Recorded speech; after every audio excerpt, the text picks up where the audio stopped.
काफ़ी सारे बच्चे सोच रहे होंगे कि हमारे पास तो सिर्फ 4 महीने बच्चे हैं, या फिर जब भी आप इस वीडियो को देख रहे हो तो हमारा मतलब कैसे हम कर पाएंगे, या हो पाएगा या नहीं हो पाएगा। तो ये इस टाइप के थॉट्स आपके दिमाग में चल रहे होंगे। तो एक बात मैं बोलना चाहूँगी, देखो आपके पास ना कभी भी इतना टाइम नहीं होता कि आप सब कुछ कर सको।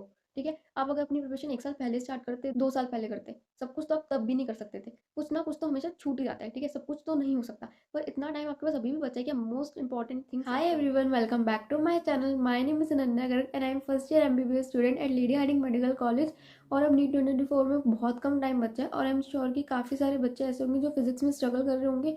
उन्हें ये नहीं पता चल रहा होगा कि फिजिक्स को कैसे इंप्रूव करें, फिजिक्स में मार्क्स नहीं आ रहे होंगे। तो इस वीडियो में मैं आपको बताऊंगी कि अब आखिरी के जो भी टाइम बचा है, जब भी आप इस वीडियो को देख रहे हो, आपको क्या करना चाहिए ताकि आपका स्कोर 150 प्लस चला जाए फिजिक्स में। मेरे फिजिक्स में फर्स्ट अटेम्प्ट में बहुत कम मार्क्स आए थे। ठीक है, और शायद फिजिक्स की वजह से ही मेरा सिलेक्शन रुक गया था। ठीक है, बट जब मैंने अपना नेक्स्ट ड्रॉप ईयर में अपनी प्रिपरेशन स्टार्ट की थी 4 मंथ्स में, तो वो मैंने क्या क्या किया उस टाइम पे जिससे मेरा स्कोर 158 आया फिजिक्स में, तो वो सब मैं आपको बताऊंगी। और आई रियली होप कि वो सब चीज़ें आपके लिए बहुत बेनिफिशियल हो। So let's start the video.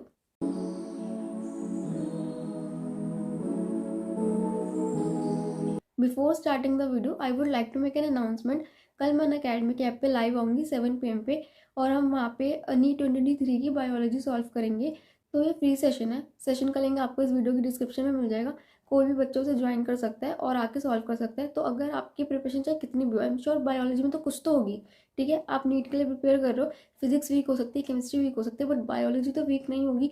May be आपकी प्रिपरेशन कम हो, बट एकदम ऐसा तो नहीं होगा कि आपको कुछ नहीं आता। तो जितनी भी आपकी प्रिपरेशन हुई है बायोलॉजी में, प्लीज़ आप आओ और एक बार देखो कि आपका कितना आता है और आपको क्या स्कोर आ रहा है और आपको कौन से चैप्टर्स पे वर्क करना है। आपको अपनी प्रिपरेशन का एक चेक मिलेगा। तो प्लीज़ आइए और साथ में हम नीट 2023 का पेपर सॉल्व करते हैं। ठीक है, बायोलॉजी का।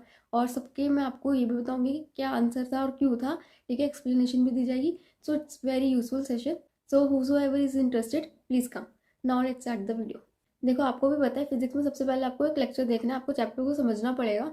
तो अब बात ये आती है कि आपको लेक्चर कौन सा देखना है। अगर आप पहले से पढ़ते आ रहे हो फिजिक्स, तो आप जहाँ से पढ़ रहे हो वहाँ से पढ़ लो। ठीक है, जो भी बैच पे आप एनरोल्ड हो, आपका समझ में आ रहा है वहाँ पे, तो आप पढ़ लो, कोई दिक्कत नहीं है। लेकिन अगर आप अपनी प्रिपरेशन अब स्टार्ट कर रहे हो, तो आप एकदम वो 20-20 घंटे के बैचेस के लेक्चर्स नहीं देख सकते, इतना टाइम नहीं है। ठीक है, तो आपको यूट्यूब के वन शॉट्स पे जाना पड़ेगा, और वन शॉट देखने में कोई प्रॉब्लम नहीं है। मैंने खुद यूट्यूब के वन शॉट्स देखे थे। ठीक है, उम्मीद बैच के। तो उसी से मेरा सिलेक्शन हुआ है। ठीक है, मैंने कुछ एक्स्ट्रा नहीं किया था, मैंने कोई पेड बैच नहीं खरीदा था। यूट्यूब से ही पढ़ाई की थी, सेल्फ स्टडी की थी। तो वहाँ से सिलेक्शन होते हैं।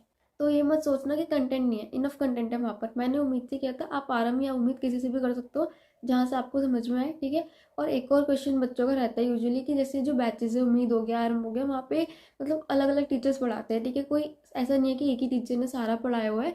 तो ये होता है कि हमें एक ही टीचर से पढ़ना है, तो ऐसा मत सोचो कि एक ही से पढ़ना है। कोई प्रॉब्लम नहीं होती अगर आप अलग चैप्टर किसी और टीचर से पढ़ रहे हो। अल्टीमेट आपको एक चैप्टर एक टीचर से पढ़ना चाहिए। ठीक है, क्योंकि सेम चीज़ मैं सोचती थी, क्योंकि जब मैं पढ़ रही थी तो मैं एमआर सर के लेक्चर्स ले रही थी यूट्यूब पे। तो मुझे था कि करंट इलेक्ट्रिसिटी भी मुझे एमआर सर से पढ़ना है, बट मुझे नहीं मिला नीट से रिलेटेड उनका वन शॉट।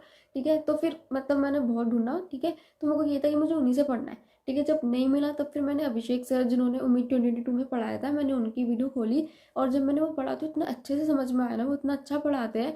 तो एकदम क्लियर हो गया था वो चैप्टर। तो अल्टीमेटली तो चैप्टर क्लियर होने से मतलब है ना। वो चीज़ मुझे फिर बाद में रियलाइज़ हुई कि मैं फालतू में इतना स्ट्रेस ले रही थी कि यार एमआर सर का लेक्चर नहीं है, एमआर सर का लेक्चर नहीं है। बट मुझे वो समझ में आ गया बहुत अच्छे से। तो एक चीज़ आप समझ लो कि उम्मीद में या फिर आरएम में जो भी टीचर्स पढ़ा रहे हैं, सब बहुत अच्छा पढ़ाते हैं। हाँ, सबके टीचिंग मेथड्स अलग है। ठीक है, बट एक बार वीडियो खोल के समझने की कोशिश ज़रूर करना, हो सकता है आपको समझ में आ जाए। ठीक है, सो ये हो गया आपका वीडियोज़ का, जहाँ से आपको लेक्चर्स लेने हैं। ठीक है, अब उसके बाद अब बात आती है नोट्स की। ठीक है, नोट्स आपको नहीं बनाने, आपके पास ऑफकोर्स ये आपको पता है टाइम नहीं है। अगर आप नोट्स बनाने में लगोगे ना, तो आप सिर्फ नोट्स बनाते रह जाओगे, 4 महीने अपने पढ़ नहीं पाओगे। ठीक है, आपको नोट्स पढ़ने हैं मेनली।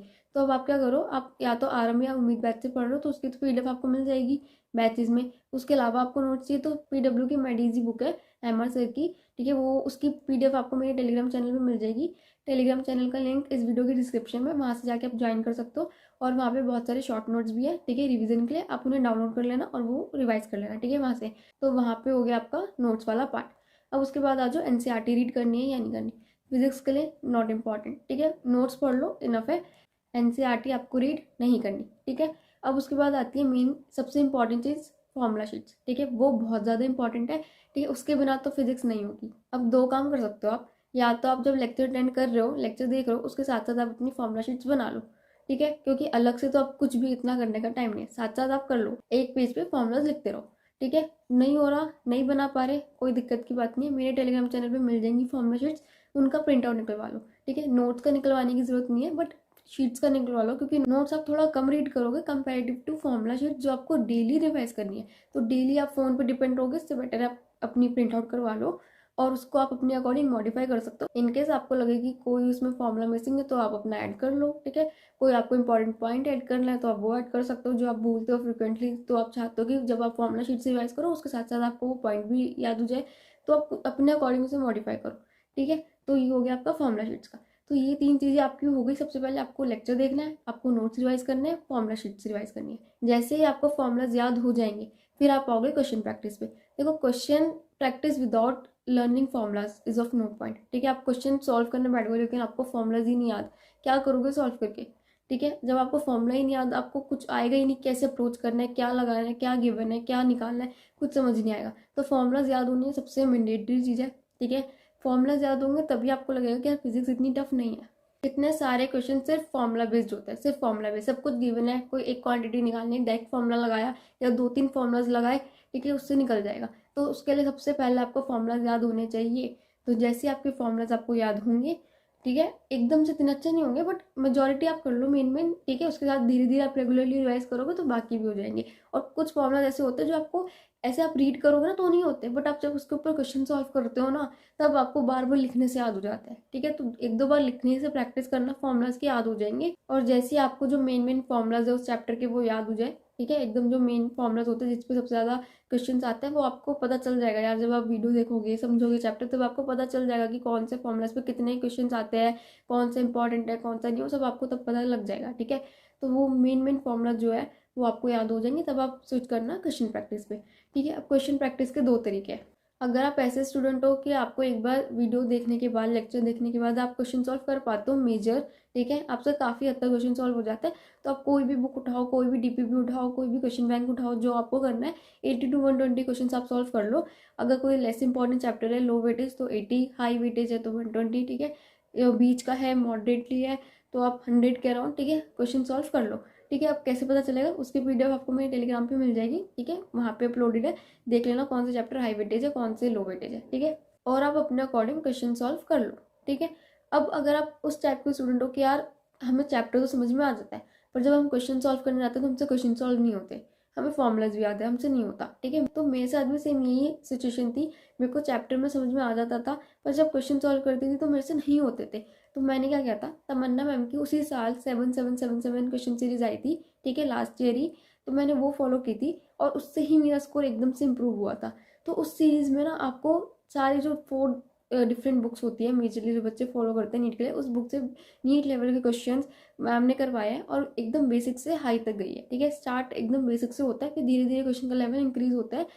और उस सीरीज में पहले टॉपिक वाइज क्वेश्चन हुए, then chapter wise, then unit wise और फिर फुल मार्क्स। ठीक है, 4 स्टेप्स में थी, तो मैंने वो पूरी सॉल्व की थी और उसके बाद एकदम से रिजल्ट मिला था। ठीक है, तो एकदम से आप पूरी सीरीज फॉलो करोगे ना, आपका रिजल्ट इंप्रूव होगा। और उस सीरीज में जब मैम आपको खुद बैठ के क्वेश्चन सॉल्व करवाया है उसमें, तो आपको अप्रोच समझ में आती है क्वेश्चन को कैसे अप्रोच करना है। जब क्वेश्चन आपके सामने आया है तब आप क्यों नहीं कर पा रहे, कहाँ अटक रहे हो, वो उस सीरीज से आपको समझ में आता है। तो आपको क्या करना है, फॉर्मूलाज याद करने हैं, पेन पेपर लेना है और वो सीरीज खोलनी है। ठीक है, यूट्यूब पे उनके चैनल पे आपको वीडियोस मिल जाएंगी।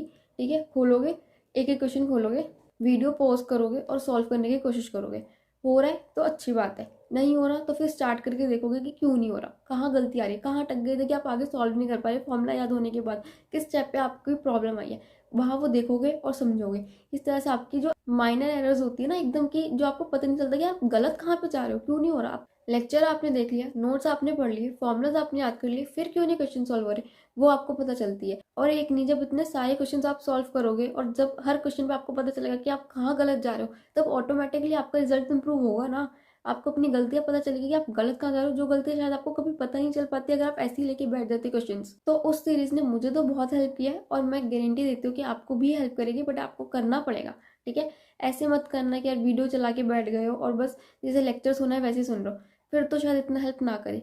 ठीक है, साथ में बैठना पड़ेगा, एफर्ट्स डालने पड़ेंगे, वो क्योंकि वो आपकी एक तरह से क्वेश्चन प्रैक्टिस भी हो रही है ना। अगर आप सिर्फ सुनते रह जाओगे तो फिर प्रैक्टिस क्या हो यार आपकी, आपको भी पता ही नहीं चलेगा कि आप गलत कहाँ जा रहे हो। सिर्फ सुनना थोड़ी करना है, तो साथ में आपको करना है। जो हो पा रहा है अच्छी बात है, जो नहीं हो पा रहे समझो कि क्यों नहीं हो पा रहे, कहाँ गलत जा रहे हो। ऐसे करके हर क्वेश्चन की जब आप अपनी गलतियाँ देखोगे ना, और नोट करते रहना कि कहाँ गलत गए हो, कि फॉर्मूला गलत लिख दिया, कैलकुलेशन मिस्टेक हो गई, क्वेश्चन गलत पढ़ लिया, गलती हुई कहाँ है। जब आप अपनी सारी गलतियाँ नोट डाउन करोगे ना और फिर उस पर वर्क करोगे, तो फिर रिजल्ट तो डेफिनेटली इंप्रूव होगा। एक बार करके देखो, एक चैप्टर के साथ ही करके देखो, पता लगेगा। ठीक है, कुछ भी ऐसे ही नहीं बोला जा रहा है मेरा रिजल्ट तो इंप्रूव हुआ है, तो फिर आपका भी होगा अगर आप ये सब कुछ फॉलो करोगे तो। ठीक है, डेफिनेटली होगा, बस करना पड़ेगा। अब ये सब करने के बाद आपको एंड में सॉल्व करने हैं पीवाईक्यूज। पीवाईक्यूज हमेशा मैं रिकमेंड करती हूँ एंड में सॉल्व करने के लिए। ठीक है, काफ़ी बच्चों को पता भी होगा, जिनको नहीं पता मैं फिर से बता देती हूँ। बिकॉज जब पीवाईक्यूज आप एकदम एंड में सॉल्व करते हो ना, ऑफकोर्स आपका जो मेन रीजन है प्रैक्टिस होना और पीवाईक्यूज रिपीट होते हैं हर साल, ये तो ठीक है। बट एंड में करने से ना क्या होता है, जब आप ऑलरेडी सब कुछ करके आते हो, प्रिपेयर्ड होकर आते हो, फिर आप पीवाईक्यूज करते हो, जब आपसे पीवाईक्यूज सॉल्व होते हैं तब आपको एक कॉन्फिडेंस मिलता है कि हाँ ये नीट के ही क्वेश्चन है, पास्ट ईयर में आए हुए और मैं कर पा रहा हूँ। नीट का तो लेवल वही होता है ना यार, जब आप नीट के क्वेश्चन सॉल्व कर पा रहे हो मतलब आपका जो प्रिपरेशन का लेवल है वो नीट के लेवल की जितना आ गया है। तो एक तरह से इससे आपको अपना प्रिपरेशन चेक मिलता है कि आपकी प्रिपरेशन का लेवल कितना है। हो पा रहा है तो आपका लेवल अच्छा जा रहा है, नहीं हो पा रहा तो आपको थोड़ा सा इंप्रूव करने की जरूरत है। ठीक है, एंड आई एम श्योर अगर आप इस सारे स्टेप्स फॉलो करके पीवाईक्यूज करोगे ना, तब तो डेफिनेटली आपसे पीवाईक्यूज सॉल्व होंगे। और अगर आपसे एक दो क्वेश्चन सॉल्व नहीं हो रहे पीवाईक्यूज के हिसाब से, दिल पे मत ले लेना कि यार मेरा लेवल बेकार है, मेरे से नहीं होगा। यार एक दो क्वेश्चन चलता है, ठीक है, थोड़ा बहुत आपको पता है कि कुछ क्वेश्चन अलग से आ जाते हैं जो नहीं होते। ठीक है, हर साल कुछ ना कुछ क्वेश्चन अलग से मिलते हैं, बट मेजोरिटी की बात हो रही है। ठीक है, अराउंड 70 to 80%। अगर आप इतना पेपर सॉल्व कर पा रहे हो पीवाईक्यूज का, इट्स गुड। ठीक है, एकदम 100% की बात नहीं हो रही है। ठीक है, एक नॉर्मल बात हो रही है। 70-80% अगर आप सॉल्व कर पा रहे हो तो अच्छी बात है। ठीक है, अभी आपके हो गए पांचों स्टेप्स जिस तरह से आपको अप्रोच करना है। सबसे पहले लेक्चर देखना है, नोट्स रिवाइज करना है, formula sheets, question practice, PYQs. ठीक है, ये पांचों आपको करना है एक चैप्टर के। हर चैप्टर के लिए आपको सेम 5 स्टेप्स फॉलो करने हैं। अब बात आती है कि आपको अपना सिलेबस कंप्लीट करना कैसे है। मैं बताती हूँ मैंने कैसे किया था। मैंने अपना मॉक टेस्ट को एक टारगेट रखा था। फॉर एग्जाम्पल मैंने एक मॉक टेस्ट लिया, पार्ट टेस्ट। ठीक है, उसमें जो चैप्टर्स दे रखे थे मैंने उससे अपना टारगेट रखा कि मुझे 10-12 डेज में, ठीक है, या 14 डेज 2 वीक्स में मुझे इतना सिलेबस कंप्लीट करना है। ठीक है, संडे को रखती थी, सैटरडे रिवीजन के लिए रखती थी, और बच्चे भी जो भी डेज होते थे उसमें मैं प्रिपेयर करती थी। कोशिश रहती थी कि सारा सिलेबस अच्छे से पूरा हो जाए, कुछ भी रहे ना, बट कुछ ना कुछ तो रह जाता था। तो जो रहता था वो मैं संडे को मॉक टेस्ट कंप्लीट करने के बाद, उसे एनालाइज करने के बाद फिर मैं करती थी। ठीक है, तो ये मेरी स्ट्रैटेजी थी। आप इधर मॉक टेस्ट के थ्रू कर सकते हो जैसे मैं करती थी, या फिर अगर आपको प्लानर के थ्रू करना है तो आप वैसे भी कर सकते हो, वो भी ठीक है। मेरे टेलीग्राम चैनल पे आपको प्लानर्स भी मिल जाएंगे। ठीक है, 4 मंथ प्लानर वहाँ पे अपलोडेड है, आप उसके थ्रू भी कर सकते हो, जैसे आपको ठीक लगे, दोनों ही तरीके ठीक है। एक चीज़ और बतानी थी कि मेरे टेलीग्राम चैनल पे आपको क्वेश्चन बैंक और पीवाईक्यू की बुक भी मिल जाएगी, तो आपको अगर वो चाहिए तो आप वो भी ले सकते हो वहाँ पे। ठीक है, so this is all about this video. अब लास्ट में मुझे आपसे एक बात करनी है। ठीक है, अब काफ़ी सारे बच्चे सोच रहे होंगे कि हमारे पास तो सिर्फ 4 महीने बच्चे, या फिर जब भी आप इस वीडियो को देख रहे हो तो हमारा मतलब कैसे हम कर पाएंगे, या हो पाएगा या नहीं हो पाएगा। तो ये इस टाइप के थॉट्स आपके दिमाग में चल रहे होंगे। तो एक बात मैं बोलना चाहूँगी, देखो आपके पास ना कभी भी इतना टाइम नहीं होता कि आप सब कुछ कर सको। ठीक है, आप अगर अपनी प्रिपरेशन 1 साल पहले स्टार्ट करते, 2 साल पहले करते, सब कुछ तो आप तब भी नहीं कर सकते थे। कुछ ना कुछ तो हमेशा छूट ही जाता है। ठीक है, सब कुछ तो नहीं हो सकता, पर इतना टाइम आपके पास अभी भी बचा है कि आप मोस्ट इंपॉर्टेंट थिंग्स आप कर लो। ठीक है, जो जो मैंने आपको भी बताया ना, ये मोस्ट इंपॉर्टेंट थिंग्स है, इसमें से आप कुछ भी स्किप नहीं कर सकते हो। और 4 महीने में सारी चीज़ें करनी थोड़ा सा टफ ज़रूर है, बट इम्पॉसिबल नहीं है। मैंने किया है तो आप भी कर सकते हो। ठीक है, तो इम्पॉसिबल तो नहीं है, पॉसिबल है, बट हाँ टफ ज़रूर है, मेहनत बहुत लगेगी। ठीक है, बट अभी भी आपके पास इतना टाइम है कि आप ये चीज़ें करके 150+ स्कोर कर लो। ठीक है, अगर आपका टारगेट 150+ स्कोर करना है ना, तो वो अभी भी अचीव हो सकता है। ठीक है, अभी भी हो सकता है, आप कर सकते हो। आपके पास अभी भी इतना टाइम है कि आप मोस्ट इंपॉर्टेंट थिंग्स कर लो, जिसके लिए आपको 150+ मार्क्स चाहिए, और आप कर सकते हो। So that's all about this video. I hope you guys like the video. If you like the video, then please hit the like button. Do subscribe to my channel if you are new, and please share the video as well. And जो भी doubt हो आपको आप comment में बता देना, I reply to it. आपको video कैसी लगी आप ये भी बता सकते हो, और आपको नेक्स्ट वीडियो किस टॉपिक पर चाहिए ये भी बता देना, जो भी आपको प्रॉब्लम हो। ठीक है, so thank you so much guys for watching my video.